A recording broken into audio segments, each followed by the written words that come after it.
Hello and welcome back to my channel. I'm Sam Zagar. We're going to be doing another YouTube reading today.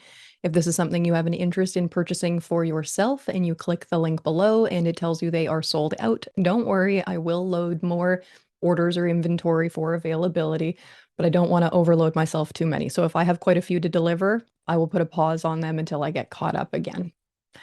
Okay, who are we reading for today? Today we're going to be reading for a 3-5 mental projector. Now they had a very bare bones intake form. Really, the only thing they said was, could you please go over like the storyline of my 4 transformations? And then they do have one question. Am I meant to only go do the things that scare me? And the reason that they're asking that question is the mechanics of the fear motivation and the third line profile. Because of their fear motivation and their third line, are they meant to go do things that scare them? And can that answer come out while I weave together the 4 transformations? And also, will there be other things in the chart that stand out to me about their specific question? So let's start with the question. Am I supposed to go do the things that scare me? So interesting, right? I'm thinking this is coming from the third line profile of like, I try, I try, I try, I try, even if what? So the question's like, even if it scares me. So we go from the third line to the first color, and then I've got this sixth tone behind it. Now we know well, we don't know. Maybe you know if you've been following along. I'm going to say the same thing I say every time. If we have a tonal level of 4, 5, or 6, that will create rightness. A tonal level of 1, 2, or 3 will create leftness. This person has a passive brain, a receptive mind, but they are left oriented in their nodes. So their setting and storyline has more of like the active focus component to it, but the way that they process more so has a receptive pulling in way of things. And so what this projector has asked me about is fear and the 3. How do I pair those two things together? And honestly, that's kind of the question I feel like I'm getting is like, am I reading this right? Is it accurate to feel like I'm supposed to try to be afraid or try the things I'm afraid of? No. And I think this is an excellent question because when we're dealing with newer people to human design and they get their keynotes, they don't necessarily know kind of like what sequence to put their keynotes in. And the sequence actually is quite significant. Is this person meant to do things that scare them? I just want to talk about fear in this person for a second. I have an undefined splenic center. So I have a discomfort with survival fears in the now. So anything splenic is survival in the now. Okay, so I have an uncomfortable thing here because I don't have consistent definition. So I've got a spleen here that's like, should I let it go? I don't know if I should let it go. Am I aware of the right thing to let it go? Is it going to help? Like, it's uncomfortable not knowing what to let go of. Now, if I go to one of the other awareness centers, the solar plexus, I have one that is totally open. That is different from being undefined in the sense that it's more of like the open-ended question. So if I'm looking at the spleen, I'm looking at fear. If I'm looking at the solar plexus, I'm looking at nervousness. If I'm looking at the ajna, I'm looking at anxiety. So these are different awarenesses available to us that came about through different points in evolution. But I've got the solar plexus over here, and the question for the solar plexus is, are we afraid of truth and confrontation? And I've got an open-ended solar plexus. That's a funny way to say it. I've got an open solar plexus with an open-ended question of what should we be nervous of? Is this something that should make us nervous? Like, it's kind of a harder to get grounded in question. And then I've got the ajna, right? So I have a defined ajna, so you would think there would be this quality of like certainty for this person because it's the undefined ajna that's unsure or trying to be certain, I guess is the more accurate way to say it. But this ajna is basically entirely unconscious. It has one channel going to it, it's unconscious. It has 2 hanging gates that are unconscious, and it has 1 hanging gate that is conscious. And so there's this consistent mental definition, but in a way that bypasses the personality, right? So this is mental definition that in theory lives in this person's body, as in their personality isn't consciously aware that this is their life force channel. Part of what I'm creating a narrative of here is it would not surprise me if this person experiences fear related to their survival, if they experience nervousness related to their emotions or their connections or confrontation with other people. And I'm also not surprised if this person experiences anxiety similar to how someone with an undefined ajna would experience it. Because there's a bit of a disconnect with it being unconscious. And so part of what I'm really trying to acknowledge here is I've got open, undefined with one hanging gate, and very unconscious. Like there's no consistent passenger awareness of how to deal with the awareness that, like, okay. So I'm not surprised that this person has asked me a question of, am I supposed to go do the things I'm afraid of? Because really, what I think that this person is bringing to me is the fact that they're probably afraid of a lot. And yet, it's like a general fear of a lot, but they don't quite know what to be afraid of. Because really, that hanging gate 44 is like, I'm only one extreme hanging fear over here. And it's a fear that the past is going to repeat itself. When we think about the fear of survival in gate 44, it's literally like the fear that a bigger creature will eat you. A fear that the past will repeat itself is that I'm going to die because I'm going to get eaten. It's a very, very basic primal fear. And yet at the same time, it's in an undefined center. It's unconscious. It really only like becomes alert for the person when they turn this on. Like this person has a messy relationship to fear, anxiety, and nervousness. And when I'm talking about that, like I'm really talking about like in relation to body systems. Like the fear is directly tied to the lymphatic system. The nervousness is directly tied to the nervous system. The anxiety up here in the ajna is directly related to the endocrine system. Now, those are like systems awareness and the things that they give you to be smart, to be aware of what's going on. That's quite different from the fear motivation. And so part of like a huge part of this conversation has been kind of dissecting anything to do with the word fear. Because I really am dealing with a mental projector here. If they're like, am I supposed to go do the things that scare me? I'm like, you kind of, I want to say like you had me at go do, but almost it's a more like you lost me at go do because I'm like, what do you mean go do? And I got to say this with a little bit of a nuance or a grain of salt here because with the projector, if we go do on our own. Like the only thing that we should be quote unquote initiating is things that have nothing to do with other people. I need recognition, invitation, compensation in order to get involved with somebody else. So let's talk about fear through the four transformations. But I can't start with talking about fear. I can't start with motivation. In fact, I never start talking about motivation because, in theory, no one is developing their motivation. What's the phrase? Like in a vacuum. Like no one's doing that in its aloneness. This is all holistic, and there's a reason we call it the four transformations. There are four of them that go together. You don't just get to have motivation and be like, I want that transformation. It's like, no, you wouldn't even know how to recognize the transformation was there without the other ones. Okay, so I've got someone who's 33 years old. They're fairly fresh out of their Saturn return, and their Saturn return is significant like it is for every person, but it's not as significant as it is for a sixth line profile.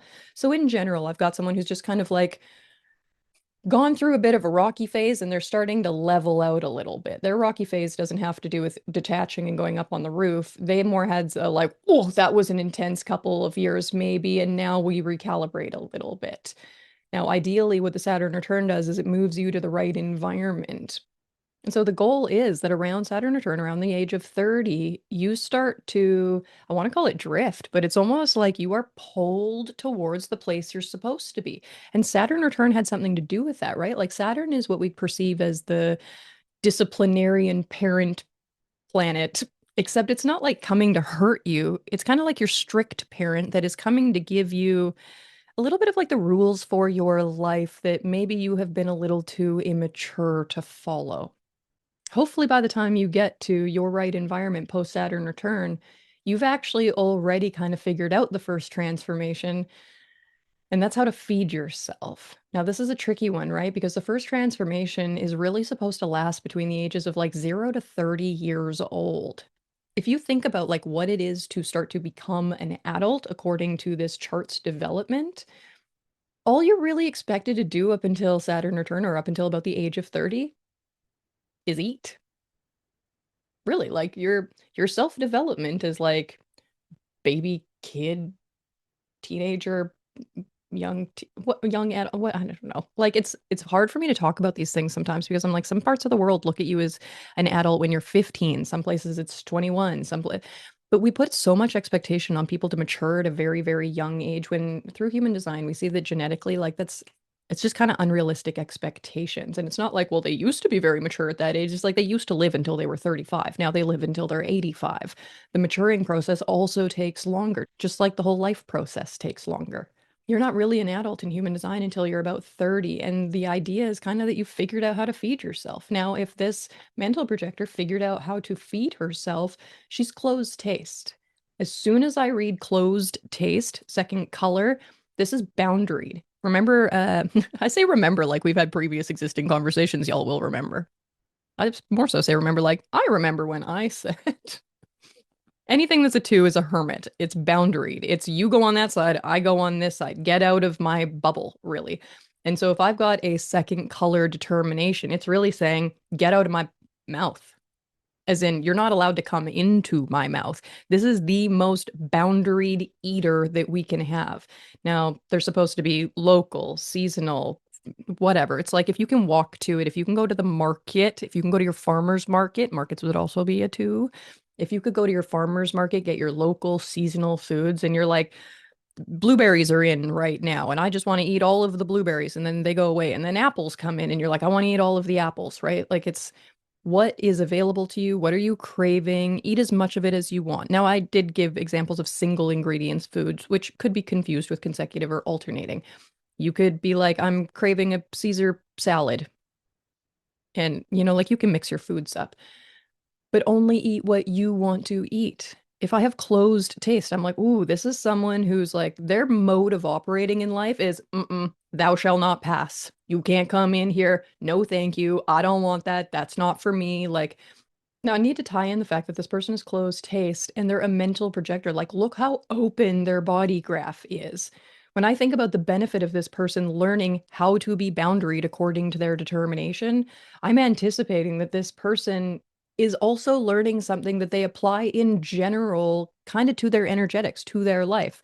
They're like, yo, that's a lot for me. No, thank you. And also, like, yo, that's a lot for me. No, thank you. Like, that doesn't feel good for me. Get it out. That's not my environment. If they can figure out how to eat according to their closed taste, guaranteed this person has better energetic boundaries as the very open projector that they are.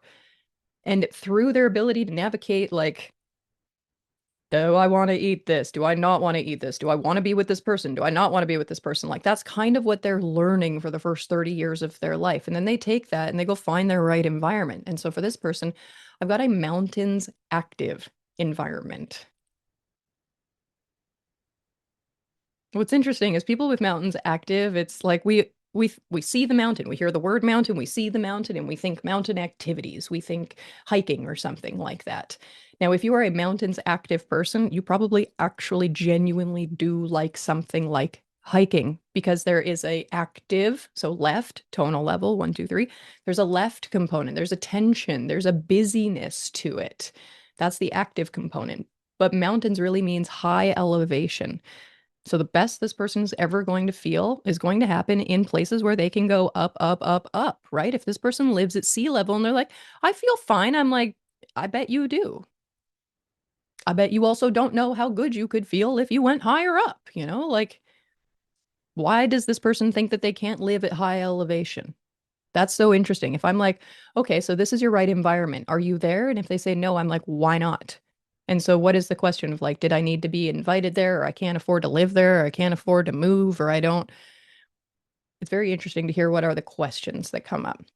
Now, in terms of like a projector living somewhere, you want to be invited, ideally. And then, I mean, if you're living alone, I think that's a bit of the nuance to things. Like if you want to go do things on your own, go for it. But if you want to go live somewhere where somebody else lives, they need to invite you. Okay, so if you're not in your right spot right now, that's part of what I'm looking at. Has anybody asked you to be where you are? Are you where you even want to be? What is the block that you perceive to get you the access to the place that actually feels better for you? when I put you in the place that actually feels better, if I can get you to this high elevation, mountains, kind of that like breath of fresh air, fresh perspective, what are you going to see? Fresh perspective. What perspective should we actually be unlocking here? Personal view. I got a sixth color view, and it's backed with a second tone, which would give me a quality of uncertainty attached to my focused perspective. So this mental projector has a focused, as in they literally see better forward, and they're meant to see personal, as in literally like through their own lens, directly forward through their own lens.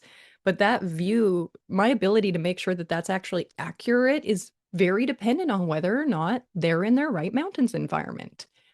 Wrong environment, wrong view. So let's say that this person is hanging out in a caves environment, a passive, transferred, bomber, private, like I would stick this person in the caves. And they are immediately just kind of like, they start to wilt or whatever.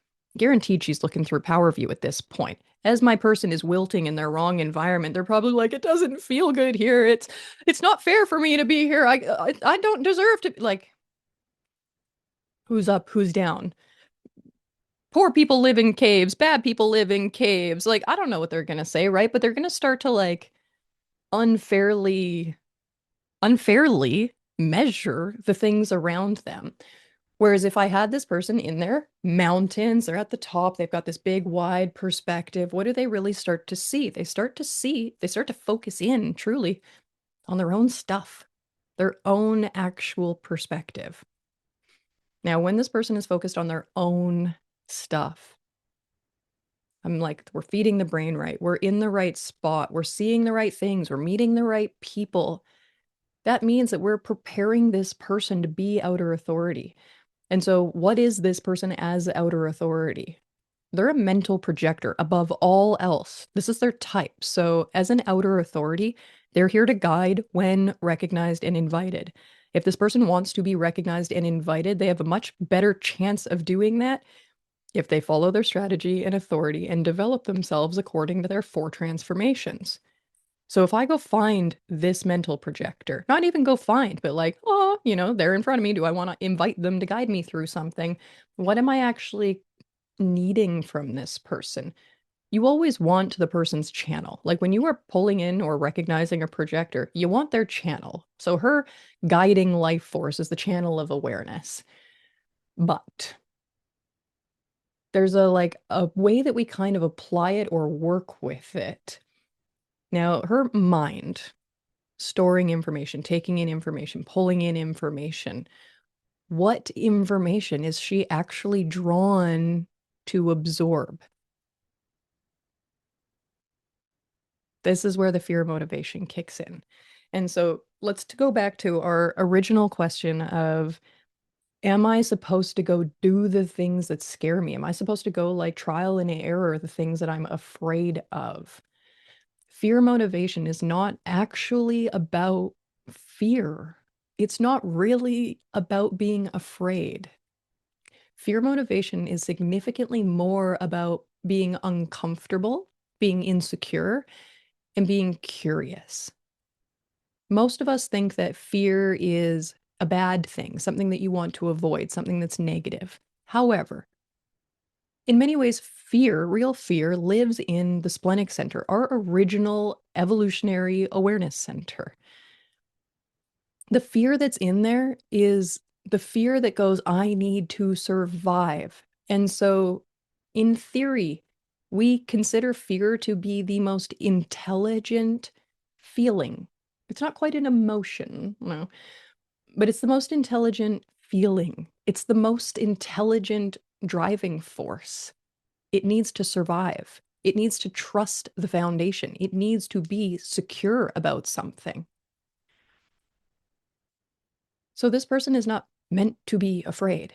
This person is ultimately meant to be inspired to pursue the kind of information that makes them feel safe and secure and like they can trust something and like they're grounded and like they're stable and like they can move forward with things. When we're talking about the first color of fear, it's worth noting that right now we are in a first color time. As we leave the cross of planning, we are retrograding through the motivations and we are in a first color theme, and we have been since the 1960s. And so there is this like global kind of like background song playing of fear motivation. But it's not a background that says like, be afraid, be afraid, be afraid. It's a background thing that says, dig in, ask the question, find the information, get to the bottom of things. Now, from the 1960s till now, think about the ease in which we have had access to information. I'm sure in the 1800s, people would have loved Google, but it wasn't a thing for them, right? So, as much as there's like always kind of like, yeah, we might live in a scary time, but honestly, I don't know if there's a time on the planet that's like not really a scary time because nobody ever really knows what the future is about. But fear motivation isn't about being afraid. Fear motivation is about being curious, about digging in. You could call it Google motivation. Truly, you could call it researcher motivation. And so this person is not meant to go do the things they're afraid of. They're meant to like just live their life according to strategy and authority and develop themselves according to what their genetics are actually asking for. Feed me this way, put my body here, let me see these things, and then I will take us in this kind of direction as an outer authority guide for other people. This person, through their fear motivation, they have been taking and taking and taking and taking and taking in so much research on top of being receptive. Take it in, take it in, take it in, take it in, take it in. And they are just desperately hoping that you recognize their intelligence, that you recognize their curiosity, that you recognize their passion for learning, and that you're going to ask questions about it. And you're going to ask really good quality, intellectual, deep questions that make this person feel good to bring back that depth of information for you. That's what's going to feel good. It's not like she feels good if she freaks herself out and keeps trying. It's that she feels good when she's allowed to dig into the things that make her uncomfortable, and then other people ask her to share that information with them in a way that is empowering, right? Like we can always bring in more keynotes, one channel, individual circuitry, meant to be empowering. This is empowering, mutative information. This person is like, it's really interesting. I want to call them a person of consequence, and I don't know if I'm using that right, but to actually meet this person from the profile, you might bump into them literally when you meet them. Like you might walk into this mental projector as the third line, bump into, oh, hey, you, and you've got that information. But there's also this fifth line quality. And so that's one of the things I want to point out. I have not only an entirely unconscious design, but an unconscious fifth line profile. And so I think it's probably fairly important for this projector to have somewhat like regular routine checkups with someone else who really recognizes them, and probably ideally another projector, because it's very hard for this person to see themselves. All projectors struggle to see themselves, but then her design is unconscious, and then she's got a fifth line profile. In many ways, she's probably just asking me, Sam, what did you see here? And does it make sense with what I feel like I might have been seeing? Maybe she's feelings cognition with, they're all feelings cog. I think I've had one inner vision one so far. Crazy. All right. Hopefully that one gave something. I think that was a long one. Okay. I'll see y'all next time.